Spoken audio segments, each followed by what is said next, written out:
Ladies and gentlemen, this is my 1992 Nissan 240SX, and it only has one problem. It's got a lot of problems, but the biggest problem, it's really slow. But I've got just the thing to fix that. We got China's finest, Ching Chong Spoolie Boy, coming at you right now, right here on the Compound 75 YouTube channel.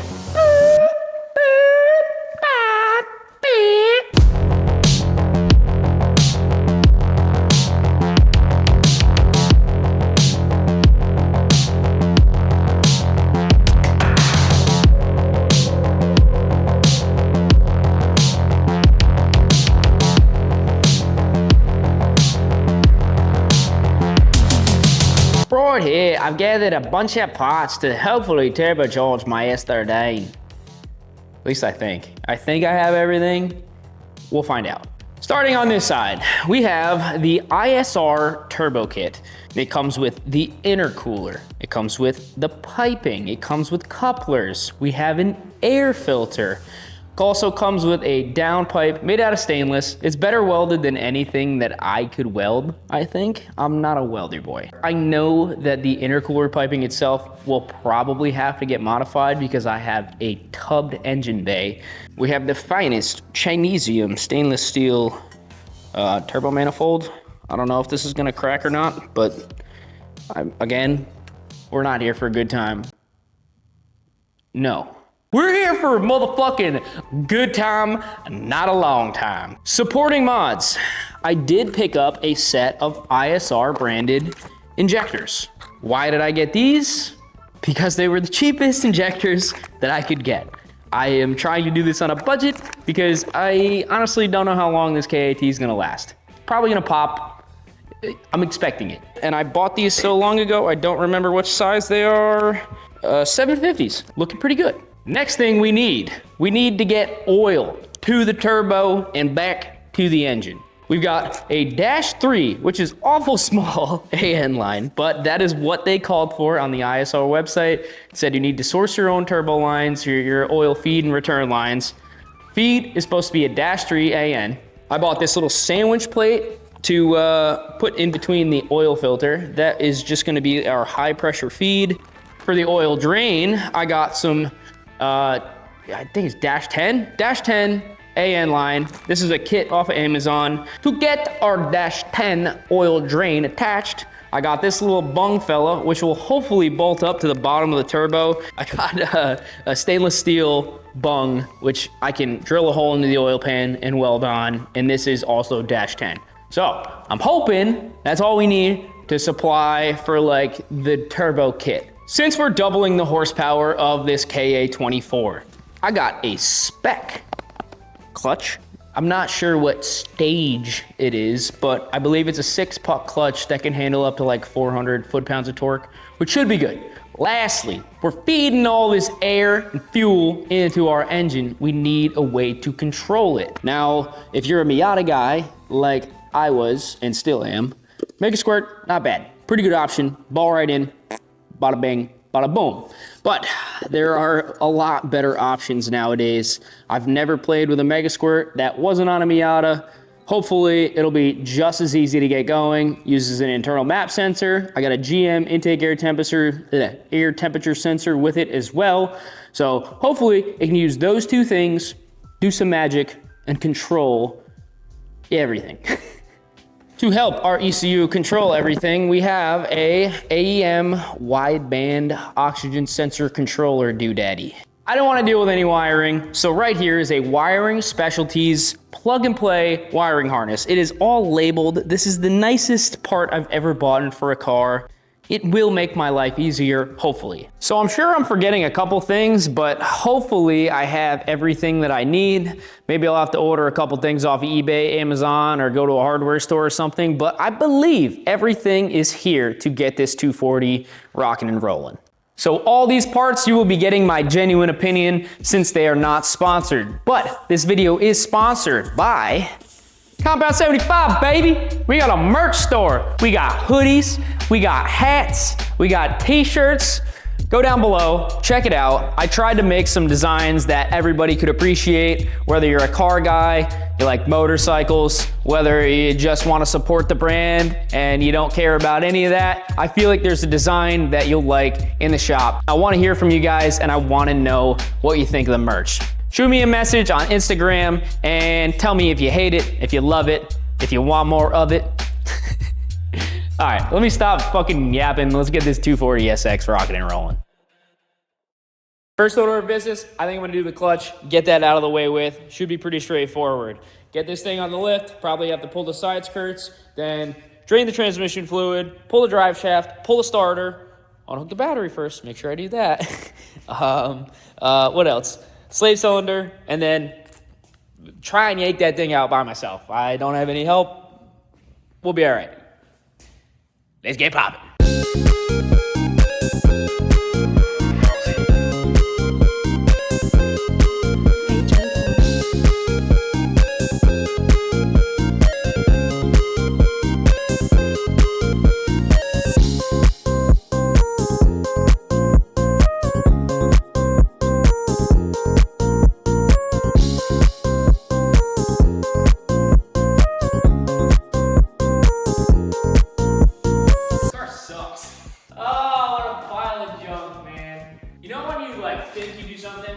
Really good, you're like, yo, I'm kicking ass, I'm doing a good job, and then like 3 years go by and you're like, dude, what the fuck were you doing? That's how I feel right now. Transmission is out. Few things.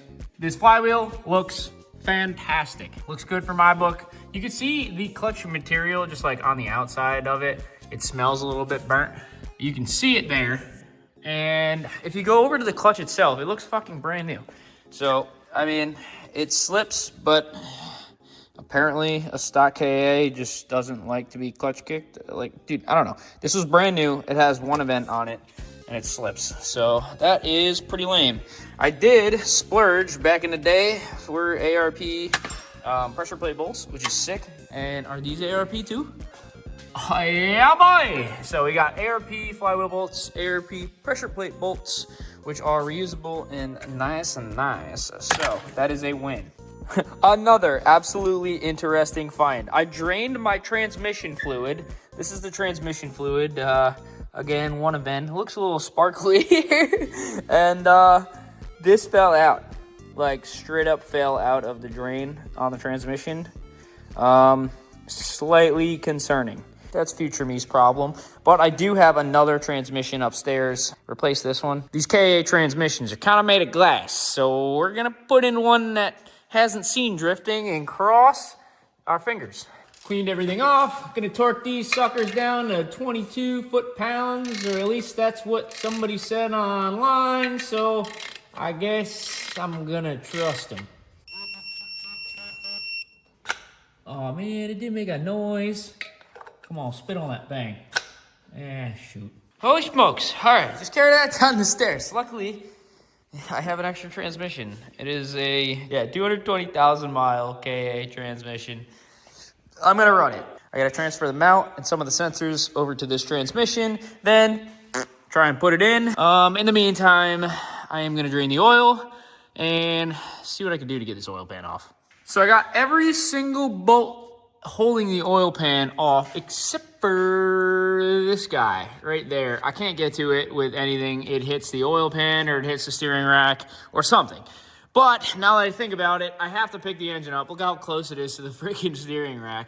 So I am going to take that bolt there and that bolt there and take those off.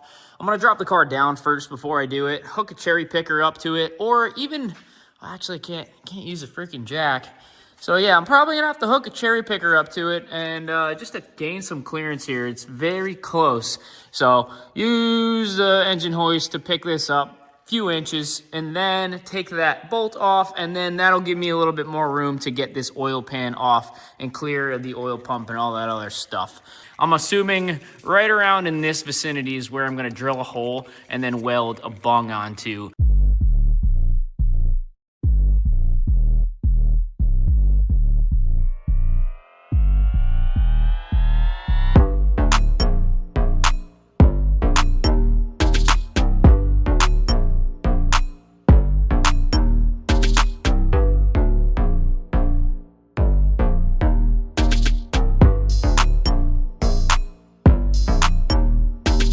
Okay, now I'm definitely going home. I got the oil pan unhooked from the engine itself. If you look here, you can see we've got oil pan gap. I think there's a little bit of play where I can pick it up another 3 inches, and then I'll be able to clear the crank or the oil pan, or the oil pickup, or whatever the fuck it's hitting. So I'm gonna come back in the morning and continue playing with this mess. Day number 2, let's get this oil pan out of this 240. All right, this is gonna be the most miserable part of this whole turbocharging, I hope. Honestly, like just getting the oil pan off. I had to take off way more stuff than I wanted to, but we are free. We have our oil pan off. I had to drop the sway bar. I had to basically take the engine completely out. Like if you see here, the engine mount is just floating. So yeah, if you look over there, the exhaust is dragging on the body, and it's okay for now. All right, so we have our oil pan. Somebody on YouTube said drill right through this inside baffle thing here. It's gonna land right where this little crusty rusty spot is, and I guess it'll clear the power steering pump and everything, hopefully. So I don't know. I'm gonna trust this guy I saw on YouTube blindly, and hopefully it doesn't bite me in the ass. I got my hole. That's the biggest hole I could drill because I don't have a bigger drill bit and I don't really feel like getting one. It'll be plenty. And then I will take my bung, shaboing, and I will weld it. It just won't sit flush inside of there. So I will just weld the ridgy guy right there. And yeah, I think we'll be square.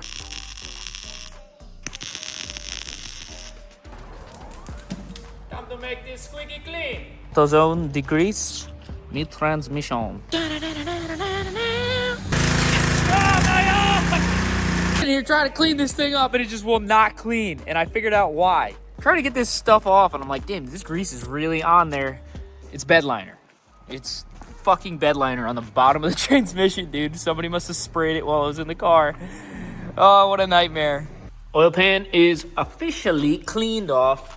Basically, I flipped it upside down and put it on the ground and like tapped it with a chisel just to make sure the entire thing was flat, because when you're prying it off with all the goop, it kind of bends the shape over it a little bit. Also cleaned the whole thing out in the sink with degreaser and brake clean and this and that and whatever. And it started to flash rust in a bunch of spots, so I just sprayed it down with WD-40 on the inside just to kind of coat it really quick so it doesn't flash rust. I'm going to take some RTV, go around the outside of this, let it sit for a second. While I do that, I'm going to clean the underside of the car, like where the oil pan goes. Clean that down with some brake clean and a razor blade, get all the goop off, and then pop that sucker on. Boom, baby.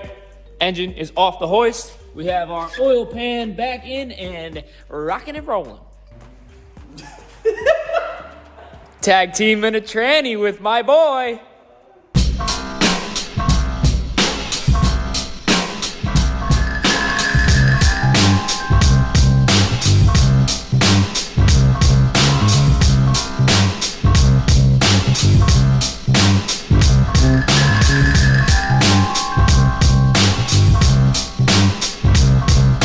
We have our bung, we have our oil pan back in, we have our new clutch, we have our transmission mounted. Who frickin' Ray? I gotta put fluid in the transmission, I gotta put oil in the oil. Got a big old pile of junk here, and I think what I'm going to do, I haven't put oil in the engine yet because we don't have our oil lines situated. I think that will be the first thing that I'm gonna do. So we gotta get this thing down on the ground and then figure out our sandwich plate, figure out if I got the right size line. I think it's 3 feet. I don't know if that's long enough. It needs to go from this side of the engine all the way to the other side. So it's likely I'm gonna have to order one of these. That's why I'm gonna start with this. So in case I do have to order something, you can get it ordered and hopefully get it in soon. So this is my solution for oil feed. Basically, you use this little sandwich plate fella. This goes where the oil filter goes. Instead of the oil filter itself, you put this thing on there and then you go do-do-do-do-do. Then you put the oil filter onto this fella. There's a gasket on the oil filter. There's a gasket on this thing. And it comes with these little block off little thingy bobbers here for your ports if you want to add any oil pressure sensors or anything that requires a high pressure oil feed. You can tee it off of that. So So then I got this little adapter. It goes from an 1/8 inch NPT to I think it's a 3AN line all the way to, hopefully, our turbo, which is right here. So this is what we got going on here. We got our oil filter there. We got our line shooting this way. Hopefully it's long enough to go over to yonder, and then it'll work as an oil feed. I'm hoping I can run it around the back of the engine over the transmission or something. We'll find out though. The only way I can really verify if it will work is, I guess, mount up the hot side of the turbo. So put the turbo onto the manifold, slide it on, and hope for the best. Now I'm looking at it, that's perfect. Honestly, I think the length is it's perfect. It's not bad at all. I can either go around the front if I want to, or the back. If I'm able to route it around the turbo manifold, then I'm going to. But sick. All right, so that I think will work. All right, look at all that room for activities, baby. Now, we take these studs that don't look very high quality, and we put these on to this fella, which is our exhaust manifold, the turbo manifold. So how to do that? We take 2 nuts. We're gonna put 1 nut on, and then we're going to take another nut, put it on, and then tighten these 2 nuts together. So this little guy is locked in place. We're gonna go nut, nut, tighten those up, and then you twist this guy and it'll force the stud into its home. After we do that, we are going to take ching chong bing bong turbocharger and attach it to our manifold. Amazon out here breaking my heart. This guy is too big, so I'm gonna have to overnight an oil drain. But we've got our turbo attached to our manifold, so I'm gonna go ahead and slap that on. I could kind of get a guesstimate of where I wanted to do the oil lines. I was really hoping I could do an oil return line today. We've got our bung down there. I mean, I can kind of guesstimate, but I'd so much rather have the actual return attached so I could go blah, blah, you know, do it right. Would you just look at it? Look at the little fella down there. It looks so funny to me. I don't know, bottom mounts are different, dude. Looks funky. Yeah, I'm gonna have to figure out my whole power steering situation here, because the intercooler is just gonna go, goodbye wrench. The piping is gonna go right into that, I think. So I'm gonna have to reinvent the power steering system here.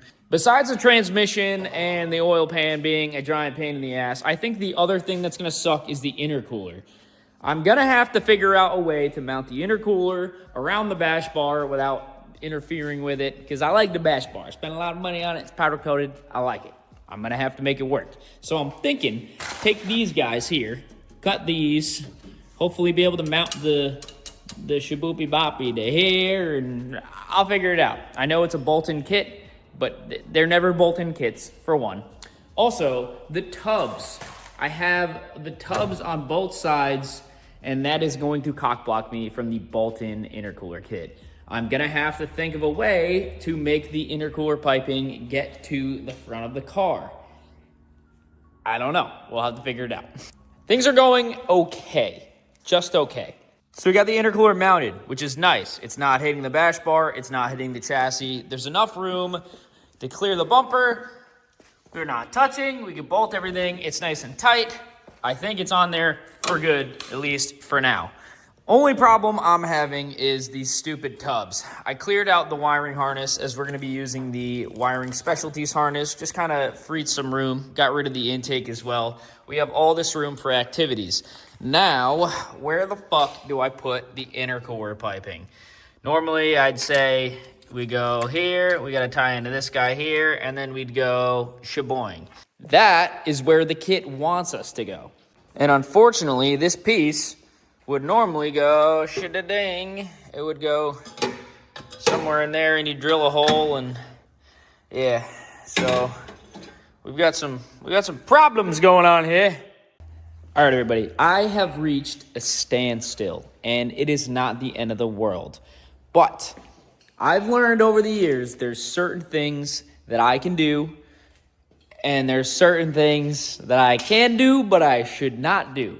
And I think the intercooler piping is one of those. I'm gonna outsource it. I'm gonna see if I can find a fabricator to make some intercooler piping in a timely manner.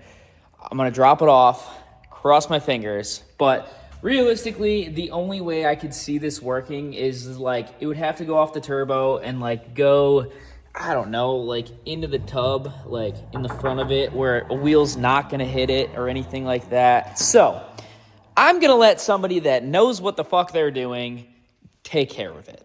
Hopefully it's not $1 million and hopefully it looks decent. I mean, I didn't really think of that when I tubbed the front end. So let's pack up. The car's not drivable now, which sucks too. I'm gonna push it, load it on the trailer, and drop it off to a fabricator. Feeling defeated, Mike sat down and ate his cheese stick.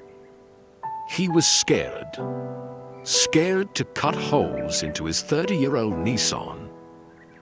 Even though he was gonna put it into a fucking wall, the little mechanic is scared to chop up his little itty-bitty Nissan. Buddy, cut the engine bay up and call it a day. You're literally gonna take this car into a wall and it couldn't matter less. You're gonna waste $1,000 when you could take care of this right now with an angle grinder. That's right. Get your ass up.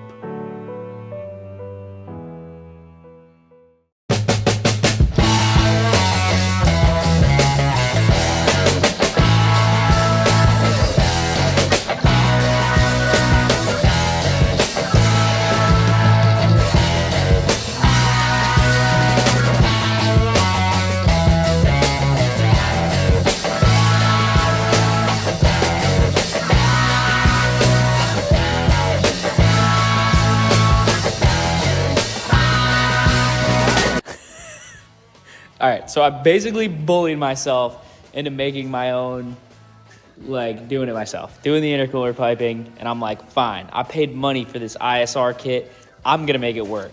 And I just went fucking overboard, and I'm gonna have to fix it eventually. But like at the same time, I had to talk to myself and be like, dude, you're building this car to drift, you're gonna put it into a wall. It doesn't need to be perfect. I'm not trying to be on my Jimmy Oak shit. That's the problem. I watch people like that, and I'm like, it needs to be perfect. It's got to be perfect. No, this thing's a piece of shit.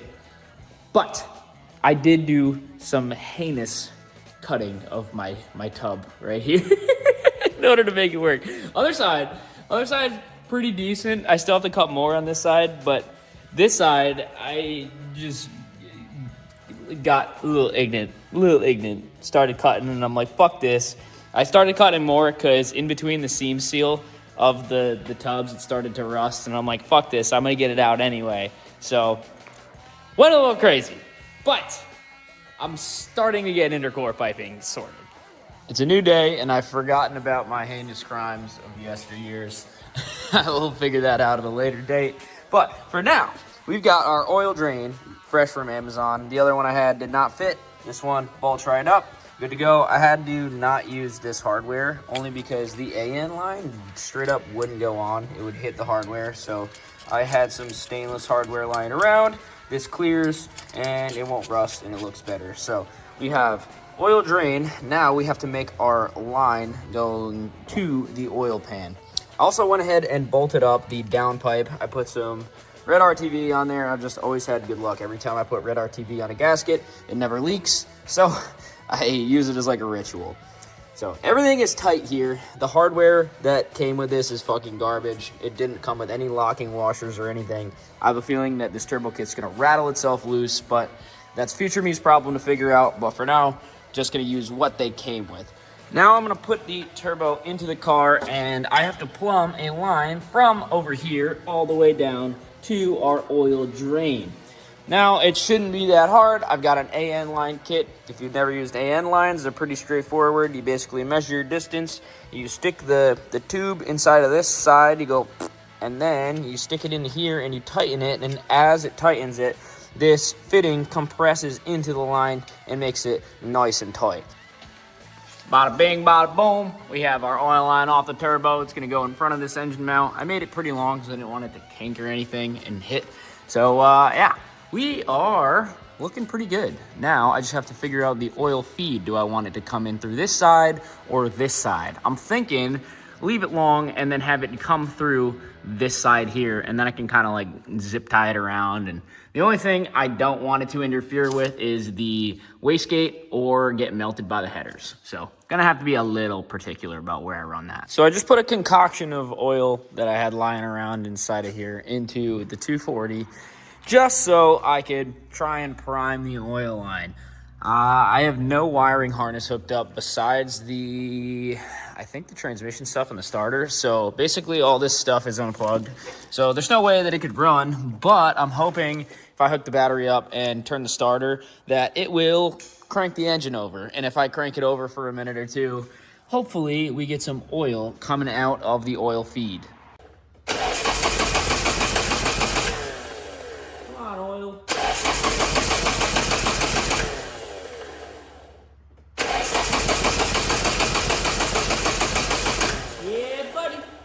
All right, we got oil coming to our feed. Mission accomplished. Oil lines are all set, and I also slapped on the downpipe. Now, I tried to bolt it up to my little cat delete doodade here, but the angles are like this and like this. This thing's hit the ground a few too many times, so I'm gonna go ahead and make a custom mid-pipe at some point, but for now, I'm gonna leave it open downpipe. Time to get this intercooler piping all sorted. I was going to mess around with the wiring, but I figure I'm gonna do this first, get the intercooler piping all situated. My buddy Alec is going to weld in a aluminum bung for my intake air temp sensor. Have one of these little aluminum bungs. I'm thinking plopper right around here, and then I'll be able to wire that in to the harness.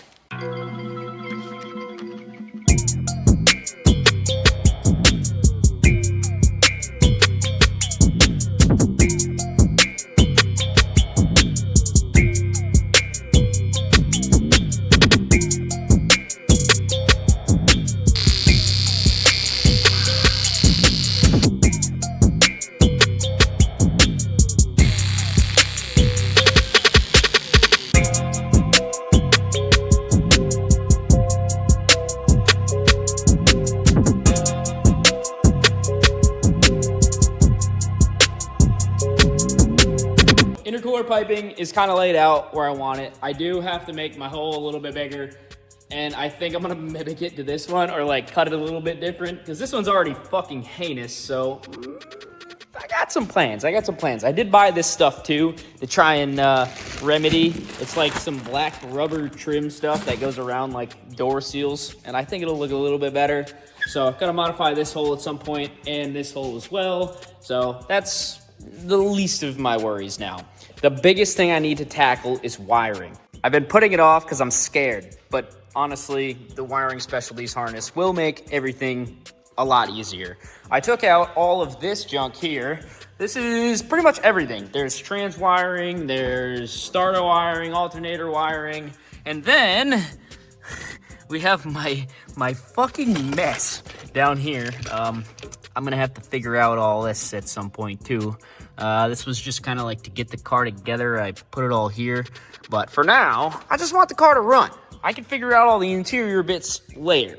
I am going to probably just try and plug everything in that I can in any way. It's gonna be a game of plug, unplug, and then finding the best route for all of this to go. Wish me luck. Everything in the engine bay is pretty much wired up. The only thing that's not is the knock sensor. The plug, I designed the harness wrong, I guess. I thought it was a different style plug, so I'm just gonna have to cut that and do something else. That is not where my problem is. I'm having quite the problem on this end over here. Oh my goodness gracious. All right, guys, everything is wired-ish. I know this looks like a mess. It is a mess, but it's all in its home for now. Everything is wired up here. I believe we're good for first crank. Cross your fingers, see what happens. I don't think it's gonna run very good, but it should run on the stock injectors, ECU, yada, yada, yada. Let's see. I did prime the turbo with the oil, like I made all the oil go through the oil line. I cranked it a little bit after I put fresh oil, new pan, so it had time to circulate. So oil should be going to the turbo, so it shouldn't be running too dry or anything, which is good. I believe everything is okay. Let's let it rip. This is the first attempt. Hopefully it comes loaded with a base map. If it doesn't, it's not gonna do anything.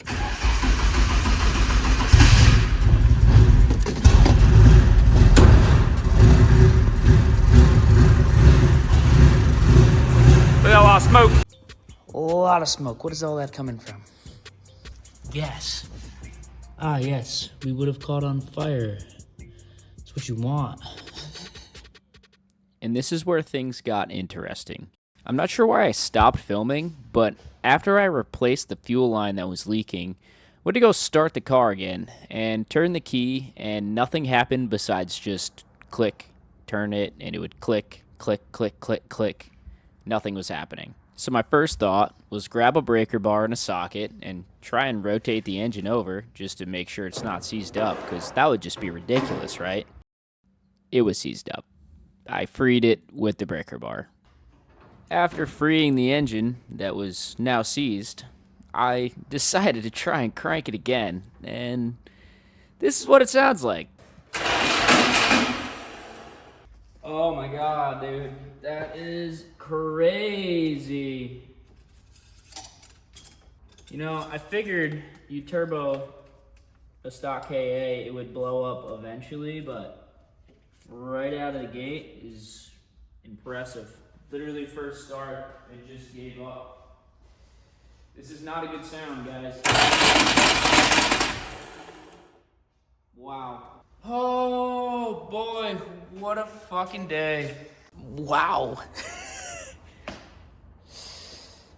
Should have just got an SR, huh? How is the question. I did prime the oil. You saw it. There's oil in it. There's 4 quarts of oil in it. Brother, that sucks so bad. You saw me prime the oil. I primed the motherfucking oil. It had oil. Well, everybody, sometimes that's how the cookie crumbles. You watched me turbocharge my 1991 Nissan 240SX, and yeah, now it is blown up on a crank. Not me beating on it, just cranking it over. If you want to support this channel and you want to see a new engine inside of this Nissan 240SX, pick yourself up some merch. Like this video, comment, subscribe. If you want to look at the merch, it is down in the description below. We have sweatshirts, hats, beanies. We've got all sorts of good stuff. So check it out. I work pretty hard on the designs, and I feel like there's something that appeals to everybody. People who like motorcycles, people who like cars, people that don't even like either but want to support the channel. Check it out. All right, guys, I'm gonna go cry myself to sleep, and yeah, I will catch you in the next video. Peace out.